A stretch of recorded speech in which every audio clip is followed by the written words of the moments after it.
The Philadelphia Eagles have traded star edge rusher Haason Reddick to the New York Jets. Is this move going to come back to bite them? We'll get into it coming up next, right here on Locked On Eagles. You are Locked On Eagles, your daily Philadelphia Eagles podcast. Part of the Locked On Podcast Network, your team every day.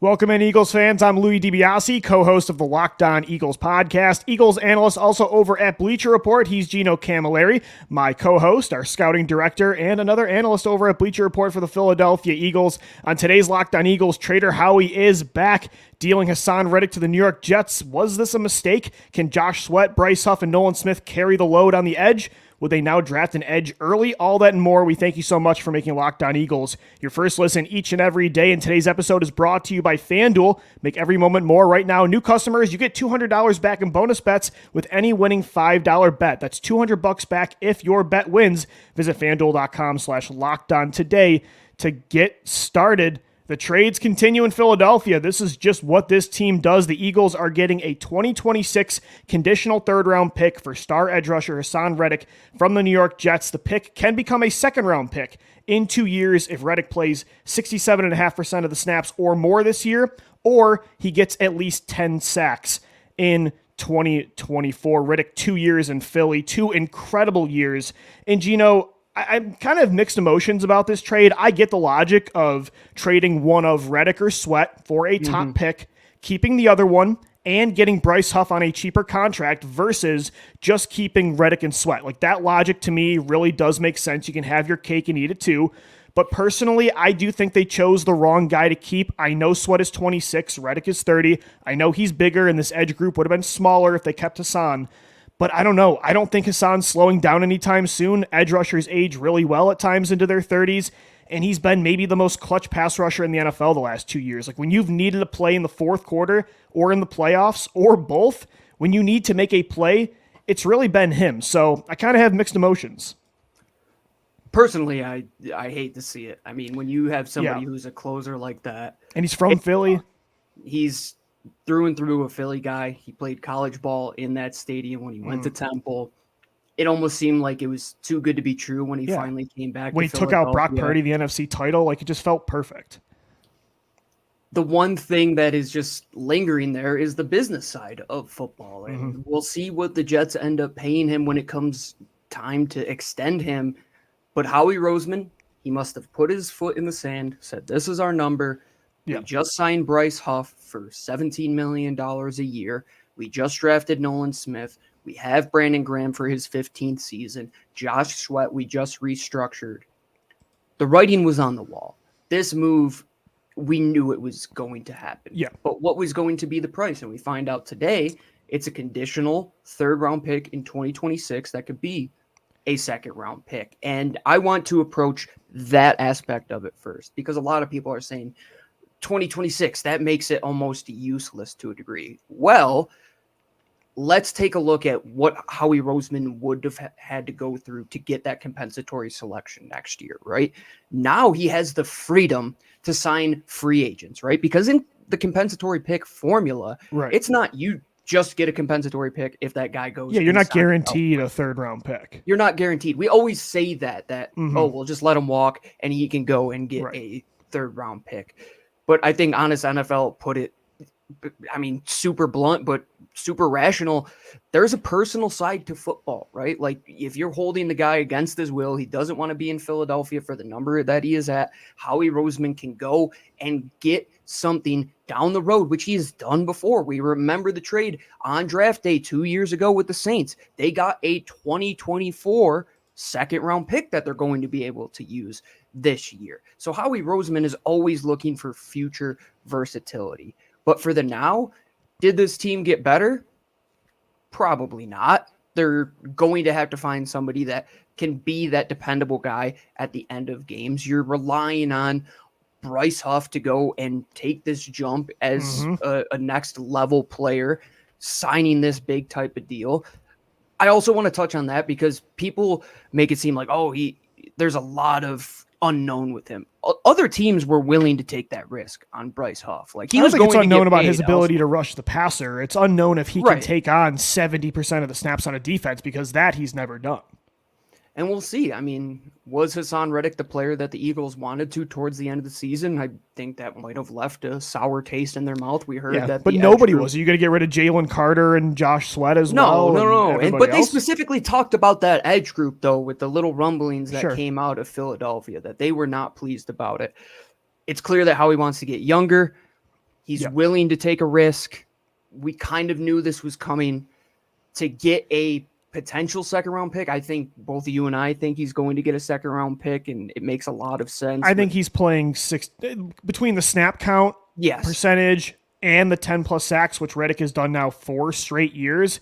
I think they'll likely get it too. Yeah. For multiple different teams as well. And I think this works out for all parties involved, right? I mean, would you have liked to get a 2024 second-round pick? Yeah. But Brian Burns, somebody who is much younger, a much better player, only really got a 2024 second-round pick. So beggars can't be choosers a lot of the times. And I know it stinks, but hey, you still have 3 picks in the top 53 this year. Gives you future draft flexibility too, and you can use those picks to move up in this class or next year. The compensation isn't a problem for me, Gino. It's really just the player that's leaving. And again, I get the logic. Sometimes Howie Roseman's been burned by keeping older players for too long and being too loyal to those guys. But at the same time, when he's kept linemen deep into their 30s, for the most part, it's worked. Like, you can say obviously what you want about Jason Peters in 2020, but for the most part, keeping Peters for as long as they did really worked out until that final year. Keeping Brandon Graham for as long as they have, it's worked. Fletcher Cox, it worked. Jason Kelsey, Lane Johnson, it's worked out. And for me, Haason, I know he was bad at the end of the year like everybody else in that defense, but I don't know. I haven't really seen signs of regression for him, and he is 30. It's not like this guy's 33, 34. I thought another 3-4 year contract you could get out of Reddick some very high productive football. But again, I'm not really surprised by this because Howie's a player or a GM that prioritizes this position, but at the same time, he also prioritizes value. And he's never really been a guy that's going to give a player the number 1 contract at his position. Like, that just isn't really what he does. And I think all of those things can be true, right? I don't think that you have to look at them all in just a vacuum. Sure. Haason Reddick, I don't think he is regressing. I think our friend Connor Miles made a great point that he's a guy kind of like Brandon Graham who really found his role just a couple years ago, right? Yeah. And he could still be a very good player for this team. But at the same time, Howie Roseman has had success with the line. But at the same time, he's looking at the James Bradbury and Darius Slay situation right now for paying those guys that were 30-plus years old, plus at a different position, for sure.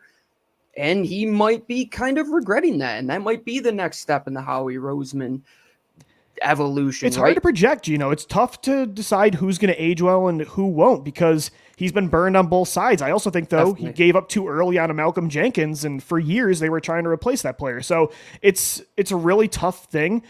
Even though I don't love that Haason Reddick is gone and I would have kept him over Josh Sweat, even if he is still a good player, which he will be in New York, like, Gino, I don't think they're going to feel these ramifications like they did when Malcolm left, because I do think this is still a very talented, while not as proven edge group, it's still a very talented group that's 4 deep. Let's just take a step back, right? And let's say this is before free agency and before we heard anything about a potential trade. If you were to present an offer to Howie Roseman and say you could have Bryce Huff for potentially, let's say, just $5 million to play it safe, less than Haason Reddick per year. Right. He's going to be younger, and you also could potentially go and get another second-round pick in a couple of years that will be guaranteed to be a 3, and you're going to give up Haason Reddick. I think a lot of us fans and a lot of us looking at the outside of it probably take that deal because you look at the age, you look at the ability now in a post Jalen Hurts extension world where everybody isn't going to be able to get that contract that they want. You can make the argument for both sides, but at the end of the day, like when the Yankees got rid of Mariano Rivera, it's hard to close out games in the National Football League, man. But when you have those type of guys, the Jets are going to get a lot of big time sacks. Like they could get 10 sacks all in the fourth quarter from Haason Reddick, and the Eagles could get a second round comp pick for it. Howie Roseman and Joe Douglas, former boys in the Eagles front office, they swap the best pass rushers. Bryce Huff comes from the Jets to the Eagles. Reddick goes from the Eagles to the Jets. What is our belief right now in Josh Sweat, Bryce Huff, Nolan Smith, and Brandon Graham, the 2024 Edge Group? We'll get into that coming up next right here on the Locked On Eagles podcast. Today's episode of the Locked On Eagles podcast is brought to you by FanDuel. Say goodbye to busted brackets because FanDuel lets you bet on every game of the tourney, whether you're betting on a big upset or a one seed. I like to go safer with the one seeds, but the upsets are there as well. It's time to go dancing on America's #1 sportsbook. Right now, new customers, you're going to get $200 back in bonus bets if your first $5 bet wins. That's $200 back to use on point spreads, money line bets. You can even pick who's going to win it all. Just visit FanDuel.com/lockedon and bet on college hoops, plus so much more. Baseball season officially underway this week. The NFL draft is coming up. Make sure you bet on it all at FanDuel, and especially college basketball until they cut down the nets. We thank FanDuel for sponsoring the Locked On Eagles podcast today. All right, Eagles fans, thanks so much for making Locked On Eagles your first listen each and every day. Guys, you watching Fox Sports or ESPN on your TV, have to turn down the volume with all that shouting throughout the day? Make the switch to Locked On Sports today. It's a free 24/7 sports streaming channel programmed for you every day to bring you the biggest stories without all that screaming. Locked On Sports today brings you can't-miss analysis, opinions, and news, streaming 24/7 on YouTube or the free Amazon Fire TV channels app. Part of the Locked On Podcast Network, your team every day. Gino and I were reacting to the news that Haason Reddick's been traded to the New York Jets for a 2026 conditional third-round pick. Again, that pick becomes a second if Reddick this year plays at least 67.5% of the snaps on the Jets defense and or he gets at least 10 sacks. So, Gino, again, I think that'll probably become a 2. I think it's safe to bet on that. If they're going to extend him and pay what I think the Jets are going to pay him, you would expect that to be a 2. I believe Zach Berman tweeted it out that their top 2 defensive linemen in Quinnen Williams and Jermaine Johnson played just around 68% of the snaps. So you would assume that he is going to hit that number. We'll see if there's any shiesty things that happen down the road. And remember how you folks talked about the Philadelphia Eagles when things like that happen. We'll see what happens. But it's a guaranteed third, Gino, right? And I think definitely me and you both said there needs to be a chance it's at least a second round pick, because if he left in free agency next year, depending on the comp pick formula, as you mentioned, you were likely to get a third rounder if he cashes in. So you wanted it at least to be potentially a 2. And this is a guaranteed third now. Like you said, depending on what you do in free agency next year, you're not always guaranteed comp picks when free agents leave. The Eagles aren't getting any comp picks next year, folks. They signed way too many guys this year. That's a good point. They didn't have enough guys signed for big enough contracts, and that's kind of what happens when you're in that reactionary state. But to be in this proactive world, Howie Roseman doesn't even want to take that risk. He wants to have that surefire insurance that he is going to have that third-round pick. In 2026, it's very similar to the move he made 2 years ago to get that pick on draft day when he got the first rounder from the Saints, and then he also acquired a second rounder from the Saints, but that was 2 years later. Folks, Howie Roseman is operating under the presumption that he is going to be here for the next couple years, and he probably isn't going anywhere else. So in 2026, he will have that pick to play with. But right now, the question is, Lou, are they left with enough to get the job done? It's a good question, and it's kind of like the offensive line where it's not as proven. No more Jason Kelce, no more Fletcher Cox now, no more Haason Reddick. Like, you don't have that proven. I think Josh Sweat's proven to a certain degree, but there's a lot of potential. It's a much younger group with Huff, with Smith, with Sweat. They really need Josh Sweat to carry for the first time in his career. Like, last year was the first time he had to be a full-time player that's playing north of 70% of the snaps, and let's be honest, like, he was great the first half of the year, and when they needed him most, just like Haason Reddick, he kind of disappeared. So the pressure's on Sweat right now to carry this group, and he's in a contract year. He's 26 years old. Like, go get that bag from Howie Roseman. He can't disappear like last year. He definitely can't, but I think we know what he is. If we're trying to say which one of the unknown, either Bryce Huff and or Nolan Smith, in my opinion, I think either of those two guys, you have to say the variability or the variance between their floor and their ceiling. Like you need one of those guys to hit their ceiling and become full-time, like complete players. Even if one's a good fastball off the edge that gets to the quarterback, these guys got to be more than that to replace Reddick. And you also have to look at one signing, which I think we've kind of thrown under the radar. That move for like Zach Bond, bringing him in, that's a good point. New evolution of what that edge room is going to be. It isn't going to be these big, bulking, brooding guys with their hand in the dirt. Those are going to be the guys on the interior in a Vic Fangio scheme. You're going to see a lot of these guys standing up. So do they want to go lighter at that position? I believe that's where they're going to go, Lou. And you're seeing it with Bryce Huff and Nolan Smith in real time. And the good thing about both of those guys is they're phenomenal athletes. They're going to be asked to do a lot of different things. Are they going to have the gaudy production numbers when it comes to the sack total?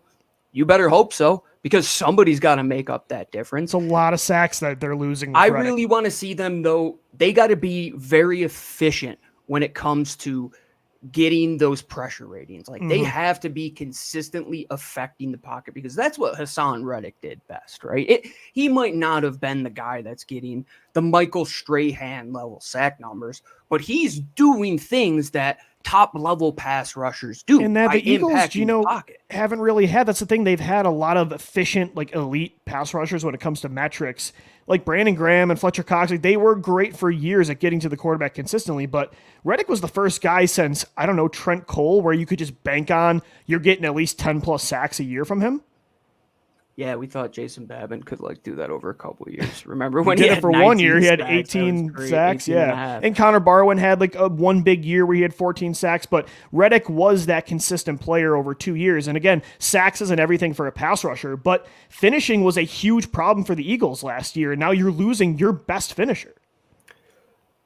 I'm also intrigued to see how they treat like that front side edge position. Like who's going to be the guy that they want to set the edge consistently, because you're probably going to bank on Josh Sweat playing that role, right? And these guys are going to be backside edge defenders, and you're going to hope that Bryce Huff can clean up a lot of the garbage from the backside when it comes to the run game, and same with Nolan Smith. And these guys are able to track out to the flat and defend those things when it comes to, let's say, counter and outside run. But I don't see either of those guys being like strong side run defenders. Like, no, I'm going to take on a pulling guard. Like, that's not what you want to do when it comes to that situation. But at the same time, I don't think Reddick was that player either. And I don't think he was going to want to take on that role. And maybe that's why you saw maybe a little bit of a dip, that he didn't want to play that. Just, I got to be a quarter defender who's not really just going to the quarterback. I got to think a little bit more. A lot of it has to do with Fangio as well. We have to bring that element into it. You have a completely different defensive coordinator. Yeah, you're running the cover 6 type of Fangio scheme that you did last year, but you have the guy who invented it. It's completely different from what you saw last year.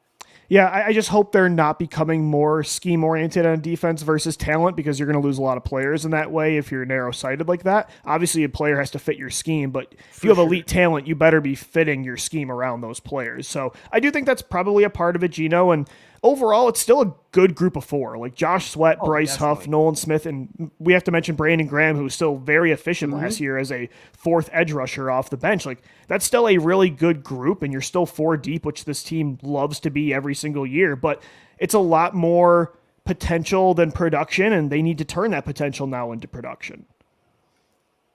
I want to ask you this. Sure. Coming into today, what would you have put the percentage at that they would have taken an edge with one of those first 3 picks? And then after the move today, what would that percentage have changed to? Yeah, I think it was maybe like, I don't know, 50. I don't know, maybe I'm being a little too low with this number, but like 15 to 25%. I just didn't think it was going to happen. And I do think, Gino, it's a lot higher. I do want to get into that coming up next, because the draft is the next big thing. And this is a position that me and you haven't really talked about a lot on day one that suddenly is a big part of the conversation. So we'll get into that coming up next as we continue reacting to the Haason Reddick trade news right here on Locked On Eagles. All right, Eagles fans, we're wrapping up this Friday edition of Locked On Eagles. Huge news. Haason Reddick has been traded to the New York Jets for a conditional 2026 third-round pick that can become, again, a second-round pick if Reddick gets 10 sacks next year and or gets to 67.5% of the Jets' defensive snaps. Gino, you asked me a really good question that I want to get into at the end of segment 2. Like, what now? Because they still have 4 guys. Like, edge isn't a dire need where you need to now take one at that 22nd overall pick. You've got Josh Sweat. You got Bryce Huff. Whatever you say about Huff as a complete player, we know right now he's an elite pass rusher. These last 2 years, you cannot deny that from any statistic that you show. Nolan Smith's a first-round potential player that was picked there on day one just last year. You've got Brandon Graham, one of the best Eagles of all time. But I will say, like, you brought up a great point. This was a position wasn't on my radar for day one. Now, I don't know. I would almost consider the edge position something I preferred to have them take over even like offensive tackle. I think it's very much in play now. I think you make a great point. It's like you're probably going to see more impact out of an edge type of player. I mean, heck, does that open the door for like a tweener type of player, like a Darius Robinson if the board falls a different way and you're like, man, I missed out on the corners. What if Jared Verse from Florida State falls? Bingo. Like, I would love to add that guy on the opposite side of a Josh Sweat now. And that's the optionality that Howie Roseman wanted to, right? And if he has his board and it is heavy on the defensive line and heavy on the offensive line, and he could make this move and have that optionality, man, like, he's going to do that. I knew they were going trenches. I mean, I just feel like this corner linebacker talk has been such wasted breath. Now with this move too, like, I just feel very strongly it's going to be trenches on day one.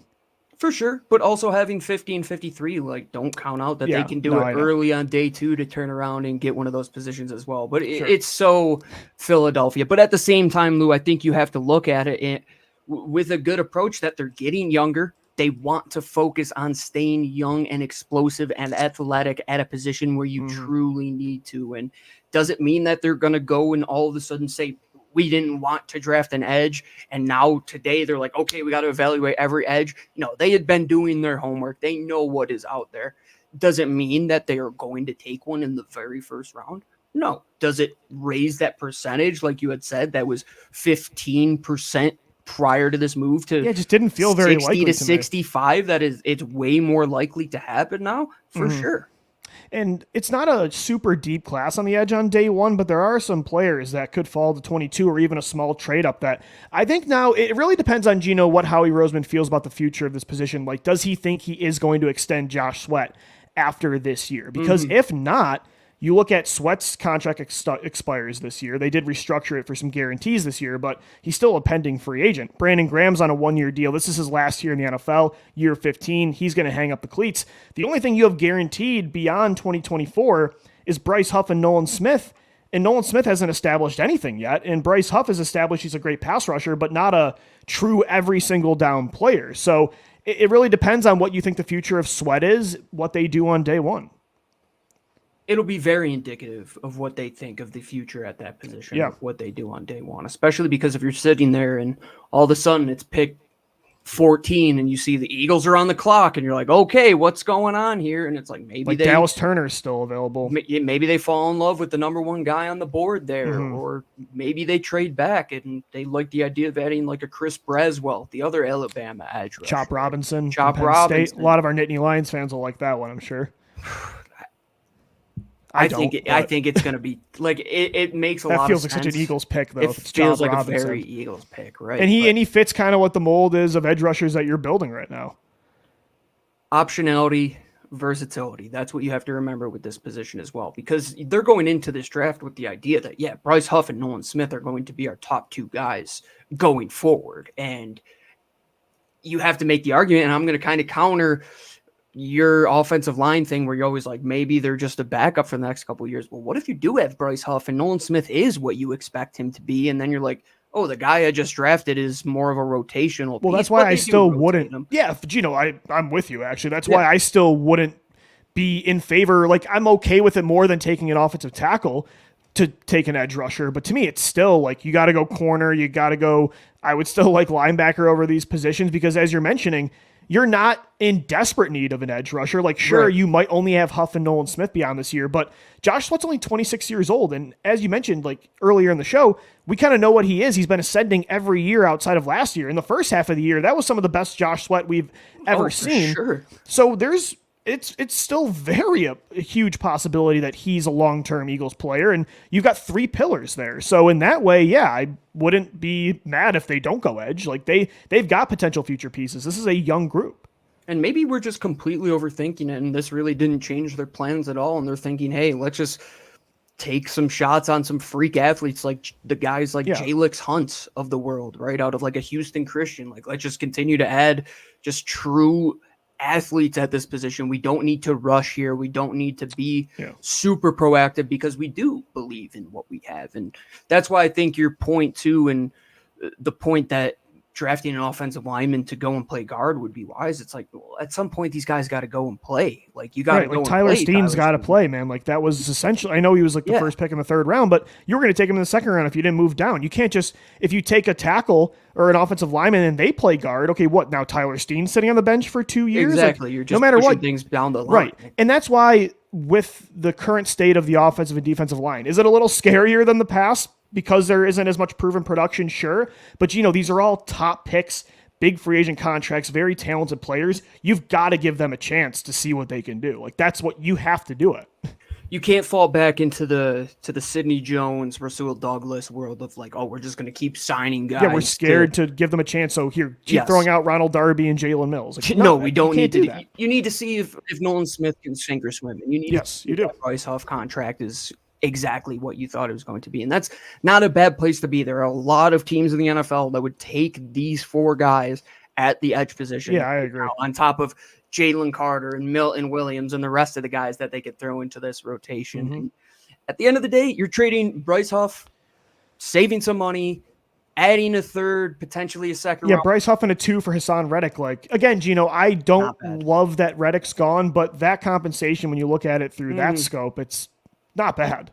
No, you have to separate the personal versus the business side of things, man. And I'm sure Haason and his. But I will say, I would have been okay with paying Reddick. Me personally, I think he will age well. I wouldn't have had a problem with paying him $22+ million a year. Paying the trenches is never a bad thing, right? Because at least at the end of the day, you know that motor, like Brandon Graham, will take them far. But like at a position like corner, it's like once your legs go, it's like, okay, they're younger guys that can kind of fly out here. Edge. Well, that's why I was surprised like you can evolve your game. I get it. That's why I was a little surprised they were so bullish on where they stood with Reddick, because normally Howie is willing to invest a ton in edge rusher and defensive tackle and the offensive line, even with a 30-plus-year-old player if they're elite. So, but I get it. I really see both sides, and it's, time will tell what happens in 2024. It's a big year coming up for this edge group, and they can add more in the 2024 NFL draft. Once again, Haason Reddick traded to the New York Jets. Third-round pick in 2026 can become a second-rounder. We're going to sign off right here on Locked On Eagles. We will be back on Monday for Mock Draft Monday. Does this change anything in the draft? We'll see coming up. Make sure to subscribe to Locked On Eagles on all podcast platforms and on YouTube as well. For Gino Camilleri, I'm Lou DiBiase signing off. As always, thank you so much for downloading, watching, and listening, and let's go Birds. Fly, Eagles, fly.